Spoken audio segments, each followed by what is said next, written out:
Is this legacy and manhood or reckless reproduction? This came with a link. Let me set it up. Now, I noticed something too. I caught some of Gas Them Up in them show last night. StreamYard is acting kind of funny when you're sharing these YouTube videos. I hadn't considered it before. I was thinking it was my computer. But when I watched Gas Them Up last night, I realized Gas Them Up made me realize that StreamYard is acting kind of funny when you share these screens and stuff. So I just want to give people that heads up. If you see the video, go ahead. Another heads up, Koku. For the listeners in the chat room, don't just sit back and have me and Koku dial. He's coughing, and just to make it easier for him, the more the merrier. Contribute if you can. Just click the link button and let's take some weight off of him for this episode if you can. I appreciate that. Before we play the video, let's welcome in Marcus Garvey is the way. How are you tonight? I'm good. How are you?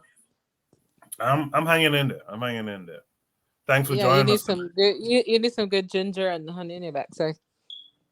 Yeah, I've been on that all day today, and funny enough, I wasn't coughing until I hit record. So yeah, sometimes when you talk a lot, sometimes it happens. Yeah, it kind of aggravates your throat. Yeah, absolutely. So thanks for being here. So what we're gonna do is we're gonna check out this video, and on the other side, we'll discuss it. When the former wife, I'm the only one that noticed this. When the former wife of the Ooni of Ife, the prophetess, left, I immediately knew that what tied the Ooni down had released him. The woman who kept dragging Jesus around the palace of the Ooni of Ife caused him so much wahala with ancient spirits all over the place. She was gone. The moment she left, the Ooni regained his manhood. Yes, I knew it. What did the man do next? He went shopping for wives. As expected of a king of his caliber, he went from Ogun to Oshun to Ondo to Kogi, looking for wives from great royal families. That is how it is done when men were men and when we had only one laser. You know what I mean? While we were sleeping, the man married 6 wives in less than 3 weeks. No, what I mean, 3 months, yes. 6 wives in 3 months. And he has a record, world record. And he's not done yet. I learned that the stage 2 is for him to pick another 6 wives from another geopolitical zone. Yeah, he will do this until he covers all the 6 geopolitical zones in Nigeria. 6 wives from each of the 6 geopolitical zones will get him 36 wives in all. Hey. By the time he's done, he must have brought about the true unification of Nigeria. Nobody will remember the nonsense amalgamation of 1914. Nobody will even debate whether the Alaafin of Oyo is equal to the Ooni of Ife. By the time he is done, this Ooni, you all will have forgotten Atiku Abubakar and his unification of Nigeria through marriage, that nonsense thing he did. I tell you, the transformation Ooni is bringing to Nigeria, or should I say, the restoration that the Ooni is bringing to Nigeria, will soon spread to other African countries. Yes, look at the headline. Instead of men being troubled by their only wife, men with multiple wives will begin to enjoy the peace of mind that their forefathers enjoyed. No be so? Why are you looking at me like that? No be so? Nonsense. Next.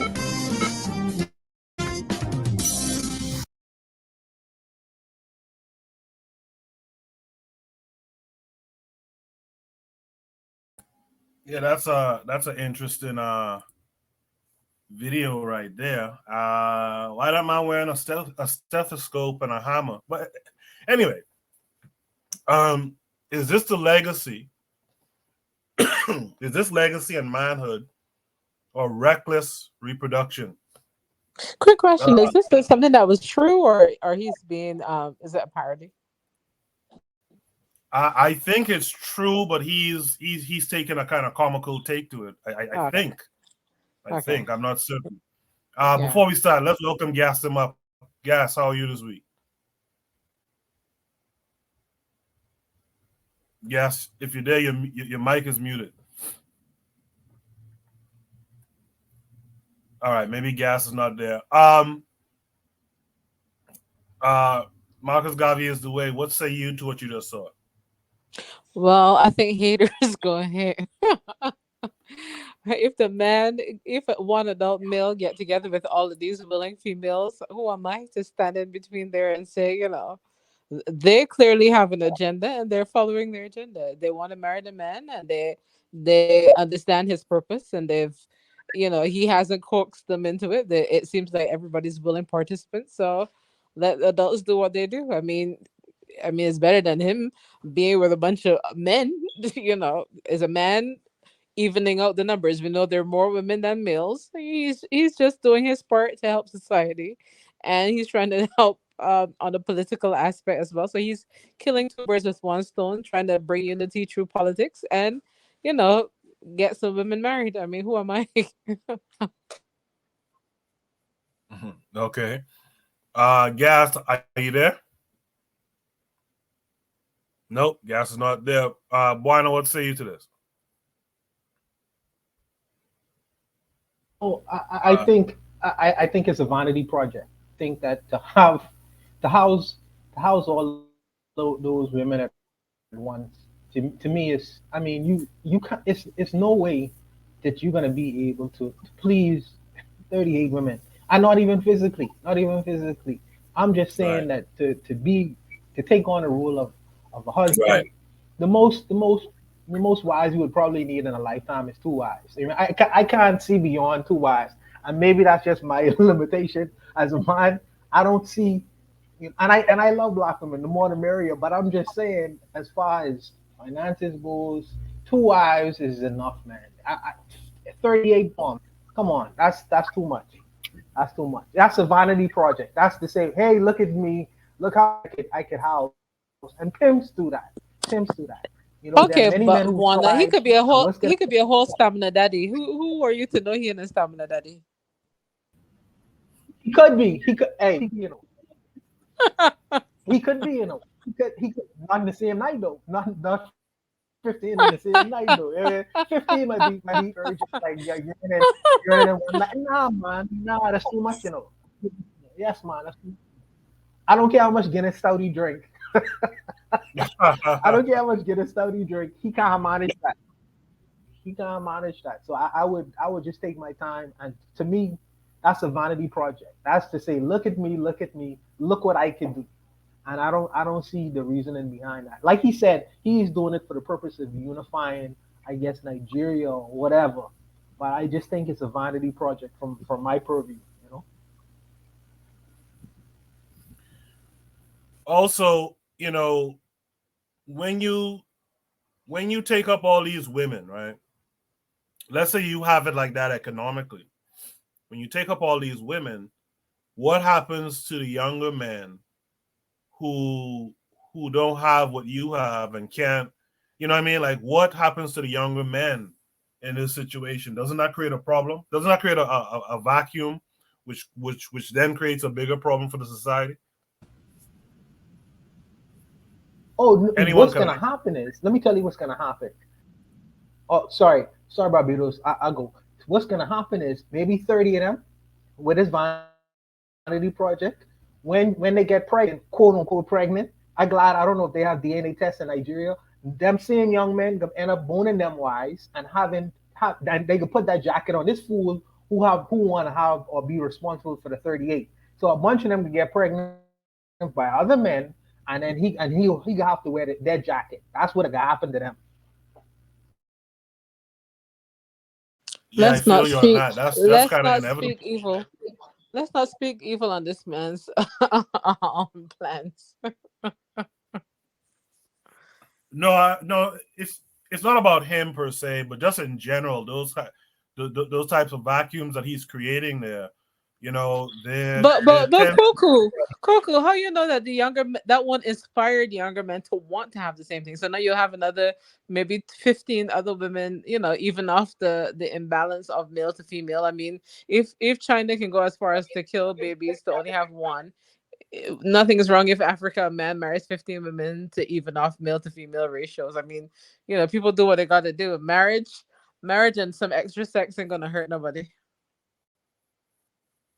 I feel you, but the ratios aren't that off. The ratio of men to women is something like 1 to 1.2 Oh, you go be or something. Someone was saying something just now. Can you guys hear me now? Yeah, Gas, we got you. How are you this week? Yeah, I'm good, man. Listen, I hope you feel better. Like you said, man, you got to take that all the stuff to get rid of the mucus in your body. Yeah. Yeah. I'm a park because I think they're messing with my goddamn signal. They don't like these messages getting out there. No, the guy, the owner of Ife, it's interesting because the lady that his former wife that he married, she was in the palace spreading Christianity, and she had convinced him to the point where he said Jesus was his Lord and Savior, which is like a big no-no. It's a taboo. And he was, she threw on that Christian coochie, and that Christian coochie got a vice grip sometimes. So eventually, I think she realized that there's certain spirits in that place that even she, with all her Jesus, can't control. So she got out of there, and like the guy said in the video, as soon as she was out of there, it's like, I hope he has his senses back, and he's back to being the king that he's supposed to be. Because if you check out his father was all jokes aside, his father was a very enlightened and wise man. There's videos of his father going to Brazil, talking about African Americans, talking about the diaspora, and that black people should be coming back to Africa. They should be tapping into the spirituality. His father was very, very spiritually powerful, very wise, very well educated. So, with some of the things that he was doing, I was a little bit confused. Like, damn, is this what the ancestors picked to be on the throne after such a great father? Like, this is some BS. But hopefully his father's spirit slapped some sense into him, because he was out there looking like a simp with this Christian lady that he had as his wife. But to answer the question, look, I don't understand why the very thing that brought us to being, modern day black people, because we've read some books, think we're smarter than our ancestors. Our ancestors had sex. Like, we should just get over it. And typically, because men fight wars, male children die earlier than female children. They don't survive. Female children, women children are statistically stronger biologically. You typically often have more, and men take more reckless risks, right? You typically have more women in a society than you have men. And if you think about it, the Abrahamic faiths, particularly, when we look at the on my channel, shameless plug, but when I was talking about the quote unquote Arab slave trade, which I disagree with the naming, largely that was in a bid to get women, because the Abrahamic traditions, if you follow it to its complete, end, you're just gonna pretty much have nothing but men. There's gonna be no women, so a lot of times they ended up having to look outside to get women, because they couldn't get any women. There's one guy had all the women in this society. And so it wasn't like that in Africa. There's a lot of genetic diversity, which proves that, grandma and grandpa were doing things, and that's okay. They were doing things within a context, obviously. So I'm not saying that a guy should go and have 55 baby mothers. No, that's a little bit reckless. But have as many children. Understand that you should provide for your children, get life insurance so that when you leave here, your children can get some income to do things. But I don't know why people are trying to be puritanical or Calvinist in their approach. And this is a white European way of thinking. It's not. It's to me, it's not African at all, right? And on a show, a sister said something that was interesting, and I know it.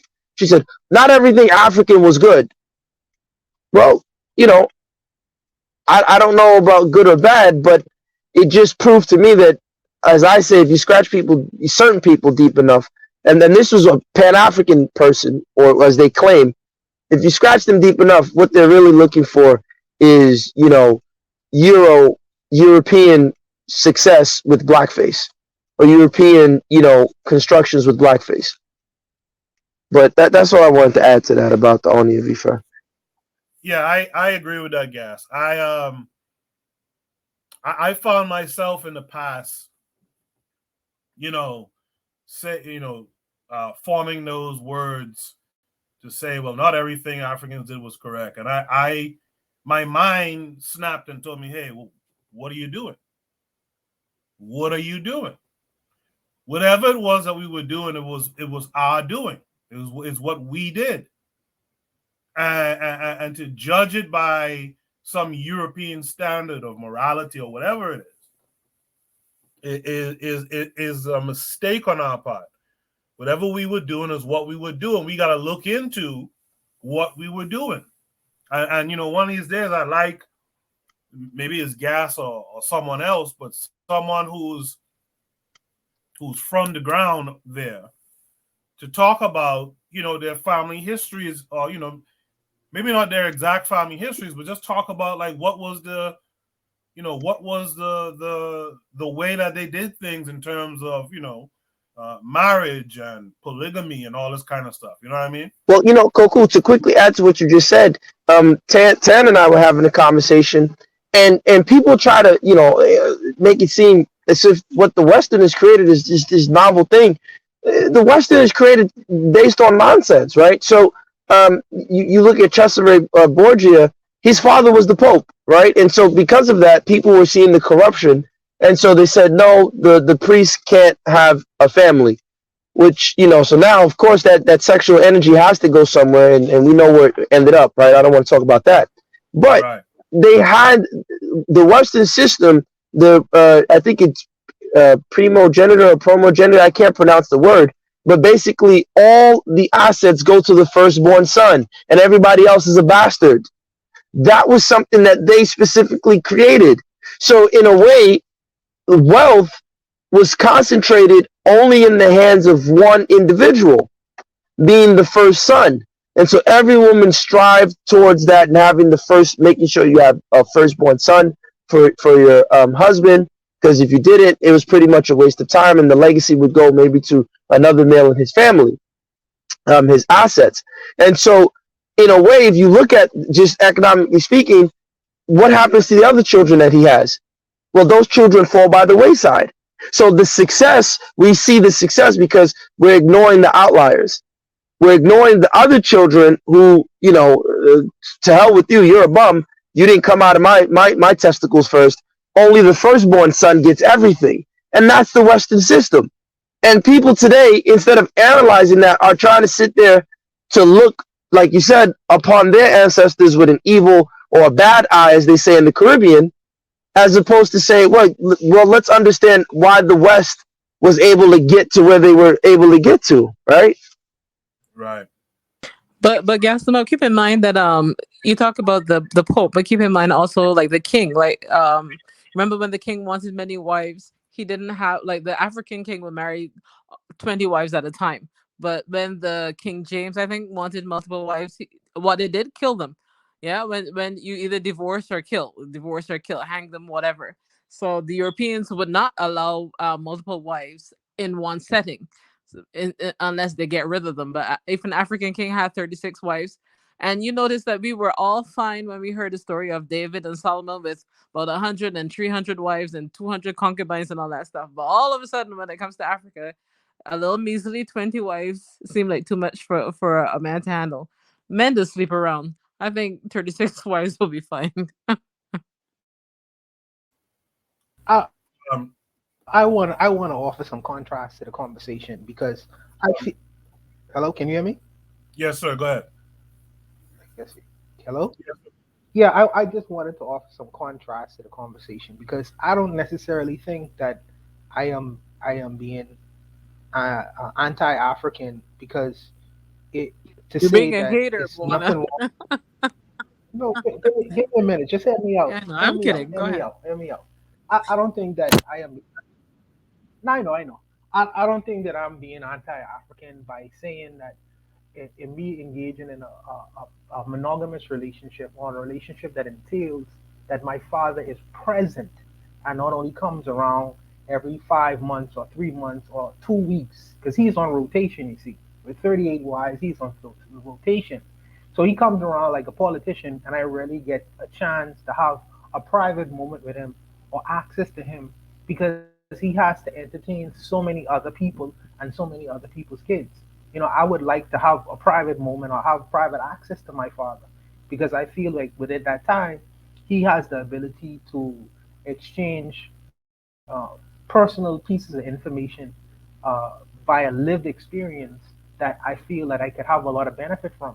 And if he has 38 wives with children with these people, that I don't. It's only one him, so there's not enough for him to go around all the time. And when children clamor for the attention of their parents, and when you have the lack of access to them because he has so many children and so many different relationships that he's engaged in, then I feel like there's a shortfall within that experience. And true indeed, one could say, well, this person can have the benefit of uncles and grandfathers, etc., etc., etc. But that's not necessarily the same as having a dad. And I think that being denied that, I think that there's some shortfalls that is going to come from that. And I see a benefit where you have a present father. So I don't necessarily dismiss But Buana, the whole idea of I just want monogamy, you to. and I don't completely embrace the idea of polygamy. So that's where I am with it. Well, Go Buana, ahead, brother. can you guys hear me? I just want to point this out to you very quickly. Remember, in that position, he's not your father. He's the title. He's the Oni of Ife first before he's your father. Does that make sense? No, but I'm talking about the whole idea of polygamy, not this particular role. But if we just talking about his title, I understand that. That's different. That's different. His relationship, as far as his political relationship, is different from his personal relationship. So I would understand what you mean when you say that, because he is trying to unite kingdoms in doing what he's doing. I'm just really looking at it on a personal basis. So I understand what you mean when you say he's the only of whatever the name of the kingdom is. I understand that. So there's StreamYard has been acting up. I noticed this last week as well, where it's kind of not synced up properly, where someone will be talking and you have two people talking at the same time and stuff. So just be a little bit mindful of that stuff. That there's a weird thing going on with StreamYard. I don't know why. Let's welcome in Tanzan this week. Tanzan, how are you? I am very good, thank you. Oh, yeah, I know how you are, Coco. I hope you feel better. I Yeah, hope you I'm feel here. better. Yeah, I'm that's alive. good. That's Yeah. good. Yeah. Greetings to everyone. So, yeah, I know I came in late. It's in the middle of the night, so I just sort of woke up. So I'll take a background and then I'll jump back in after. Yeah. Okay. In the chat of Zuliism is out there. He says, if the moral proper structure is put in place by the masculine men in the society, then you don't have to see your dad every day because the mothers and family will enforce the laws. There's something to that. Yana B mentioned earlier that Africans were sewing up the vajayjays of African women. I don't remember coming across that, but okay. Well, I think she means I don't FGM. remember that. I don't. I think she means FGM.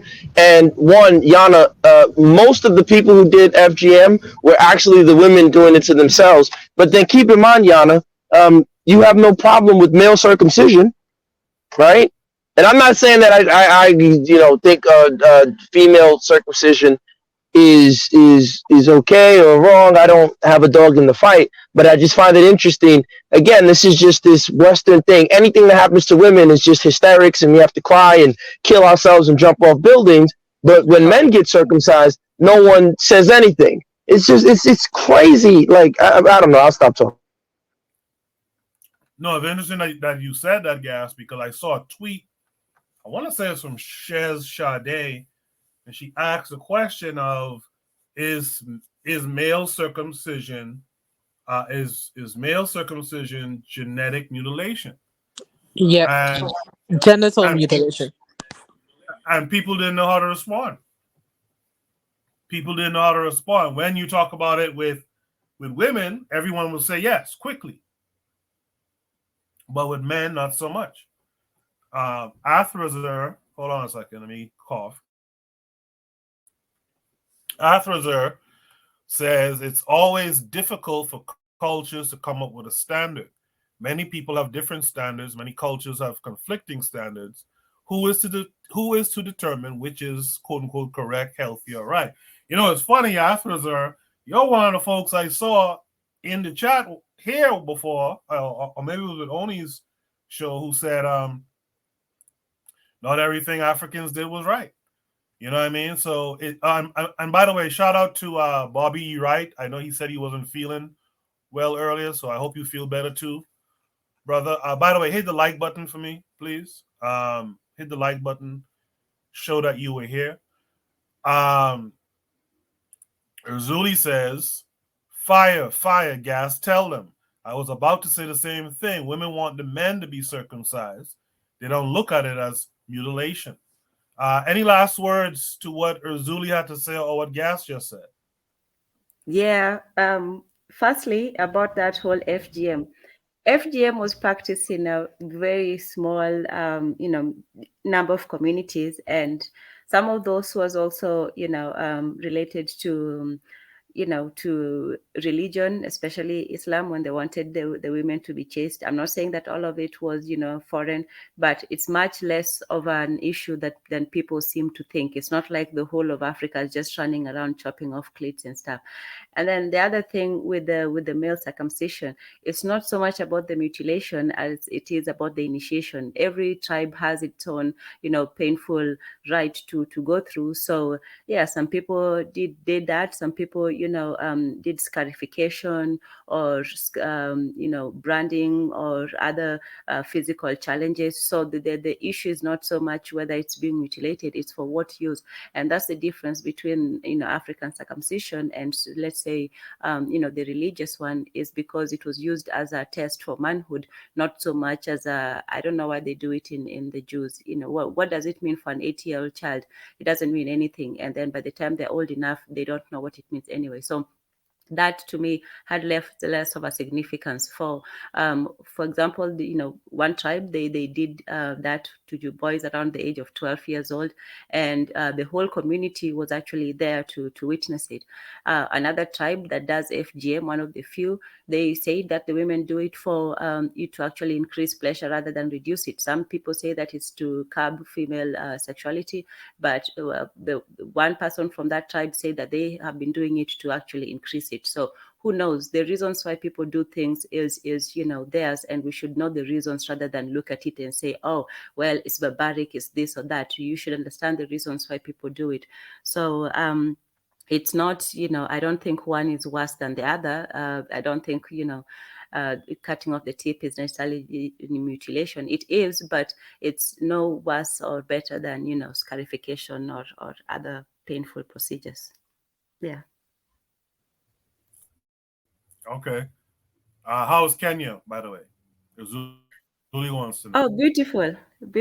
It's nice. The people are polite. The weather is great.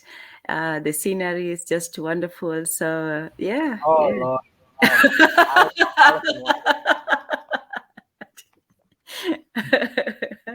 Straight from the Kenya Tourist Board. In But the yeah, chat, Trigger Happy 262 says, in the chat, Trigger Happy 262 says, in my opinion, the way you solve or navigate what cultural standards you need is all dependent on what you need in the time period and conditions. He said, to me, anytime Sankofa is talked about, it's more about picking the best cultural standards of our past to build a core and leave the rest. Not everything is sacred, but some needs to say. I agree with that. Problem solved in his opinion. Afterwards, responding to what I said, he says, I've definitely said that not every African practice was correct. African doesn't equal correct. There were good and bad African practices. Zulism says, the Bible said the chosen people of God need to know. Well, Zuli, I gotta ask you to write this stuff clearly. He's not chosen, so you don't have to. He's not who God was talking about, so you don't have to worry about it. Get him circumcised all he wants. God damn. He needs to come up and defend himself. Okay. Anyway, he says the issue is women don't find issue with bit circumcision. What? But they think it's bad for women. Okay. Trigger 262 says our ancestors institute cultural standards, or these standards spring up as a result of the conditions they were experiencing at the time. If we think of something to be archaic now, then leave it. If we think it's beneficial, then incorporate it. All right. Okay. That was a good discussion. I appreciate that. Let's go to Shoot the Breeze topic number 2, if y'all don't mind.